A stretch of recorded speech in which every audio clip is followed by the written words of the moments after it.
আসসালামু আলাইকুম বন্ধুরা, সবাই কেমন আছেন? আশা করি সবাই ভালো আছেন। আমি এখন আছি মানিকগঞ্জের পাটুরিয়া ফেরিঘাটে। গন্তব্য আমরা এখন যাব হলো পাবনা সুজানগর যাব। তো আপনাদেরকে নিয়ে আসলাম। দেখুন, আমি এখন ফেরিতে আছি। আমি অবশ্য বাইক নিয়ে গেছি, বাইকে আসছি। ফেরিতে দেখুন, মাত্র ফেরিটা ছাড়লো। তো আপনাদের সঙ্গে শেয়ার করতেছি, দেখুন ভিডিওটা। এই ফেরি চলতেছে। আসলে ফেরিতে থাকার অবস্থায় আমি কখনো এক্সপিরিয়েন্স নেই যে ফেরিতে চলাচল করলে কীরকম লাগে। তবে এই ফেরিটা অনেক সময় নিয়েছে, প্রায় 3 ঘন্টা সময় নিয়েছে আমাদেরকে এপার থেকে ওই পার নিয়ে যাওয়ার জন্য। তো ওই পার যে ঘাটটা কি, সেই ঘাটটা অবশ্য আমার মনে নেই। যাই হোক, আপনারা দেখতে থাকুন ভিডিওটা। ফেরিটা মাত্র ছাড়লো, এখন ফেরিটা চলতেছে। ফেরি তো আপনারা জানেন খুব ধীর গতিতে চলে ফেরির গতি একেবারে ধীর গতি। তাই আপনারা ভিডিওটা দেখুন আর উপভোগ করুন। আর ওই যে দেখতেছেন, ওইগুলো হলো ড্রেজিং মেশিন দিয়ে তারা ওই নদীটাকে মানে চ্যানেল তৈরি করতেছে, যাতে ফেরি চলাচল করতে কোনো সমস্যা না হয়। আর ফেরির ভিতরে দেখুন প্রচুর গাড়ি উঠছে ফেরিতে।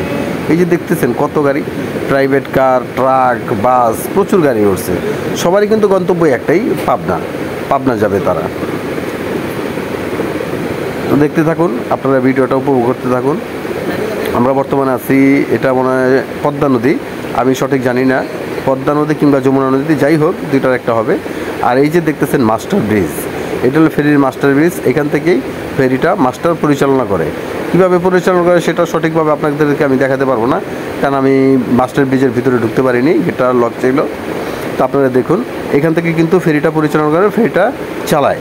এখানে ওই যে মাস্টার বসে আছে, সেই কিন্তু ডিক্লারেশন দিতেছে যে কিভাবে চালাবে, কিভাবে যাবে, কোথায় যাবে, কিভাবে কতটুকু চালাবে। তবে একটা জিনিস আমি জানলাম, জেনে অবাক হলাম যে ফেরি এগুলো নাকি অনেক পুরনো ফেরির কারণে তারা বেশি স্পিড দিতে পারে না। স্পিড দিলে নাকি তাদের ইঞ্জিনের নানা রকম সমস্যা দেখা দেয়।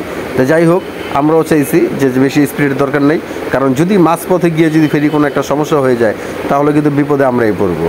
এই কারণে বলছি যে যাক, আল্লাহ তাআলা যা করে ভালোর জন্যই করে।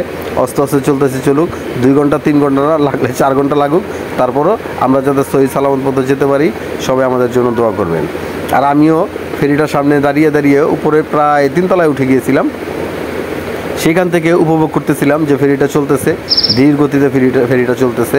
আর সূর্যটা ঠিক ডুবো অবস্থায় আমরা যখন ফেরিটা ছাড়ে, এটা হলো গিয়ে আপনার এই দুপুরের পরে প্রায় 3টা সাড়ে 3টার দিকে। তো সূর্যের আলোটা যখন একদম সামনে থেকে দেখুন পুরো জল করতেছে নদীর উপরে যখন সূর্যের আলোটা পড়ছে, পুরো জল করতেছে। আর ফেরিটাও তার গন্তব্যে ধীর গতিতে তার মনের ইচ্ছায় সে যাচ্ছে। আর আমার কাছে খুব ভালো লাগতেছিল, কারণ প্রচণ্ড বাতাসের ভিতরে দাঁড়িয়ে আছি, আশেপাশে পরিবেশ উপভোগ করতেছি। আর আশেপাশে দেখছেন নদী কিন্তু বিশাল বড় নদী, কিন্তু চর পইরা পুরা নদী একেবারে বিলীন হয়ে যাচ্ছে। এখন আর বোঝা যাচ্ছে না যে আসলে এটা কি পদ্মা না যমুনা, না এটা একটা বুড়িগঙ্গা। ওই যে দেখতে বিশাল চর, আমি আপনাদেরকে দেখাচ্ছি। এই যে আশেপাশে বিশাল। আমি এখন আছি ফেরির পিছন সাইডে, এটা হলো ফেরির ব্যাক সাইড। দেখুন, ওই যে ফেরির যে ইঞ্জিন দুটো চলতেছে, ঠিক আছে, বোঝা যাচ্ছে খুব ধীরগতিতে চলতেছে। পানি তেমন একটা মানে করতেছে না, মানে পানির যে একটা স্পিড, লঞ্চে থাকলে যে আমরা পানির একটা স্পিড দেখি যে কীভাবে সে পানির স্পিডটা থাকে, সেই স্পিডটা কিন্তু নাই। এতে বোঝা যাইতেছে, আপনারা দেখলে বুঝতে পারবেন যে ফেরিটা কত ধীরে চলতেছে। আর এই ফেরিগুলো চলাচলের জন্য, কারণ এখন তো চর পড়ছে, যে চরের কারণে ঠিক আছে আপনি ওই ফেরিগুলো ঠিকমতো চলাচল করতে পারে না। যার কারণে ওই যে দেখুন ড্রেজিং মেশিন, এই ড্রেজিং মেশিনগুলো দিয়ে ওরা ওই চ্যানেল তৈরি করে, একটা নদী তৈরি করে। যেহেতু পদ্মার ভিতরে তো আপনারা জানেন স্রোত বালু দিয়ে ভরে যায়। এই ড্রেজিং মেশিনগুলো দিয়ে ওই চ্যানেলটা তৈরি করে, মানে নদীটা কেটে দিলে তখন দেখা গেছে এখান দিয়ে ওই ফেরিটা চলাচল করতে পারে। যার কারণে ওরা ওই যে বালুটা কাটতেছে, গাড়িটা আবার চরের উপরে উঠাই ফেলতেছে, আর এখান দিয়ে ওই ফেরিটা চলাচল করতেছে।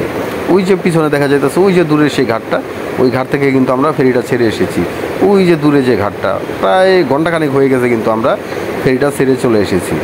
দেখুন, এখন তো মানে বুঝাই যাচ্ছে না যে ফেরিটা চলতেছে কি না, ওটা বুঝতেই পারতেছি না।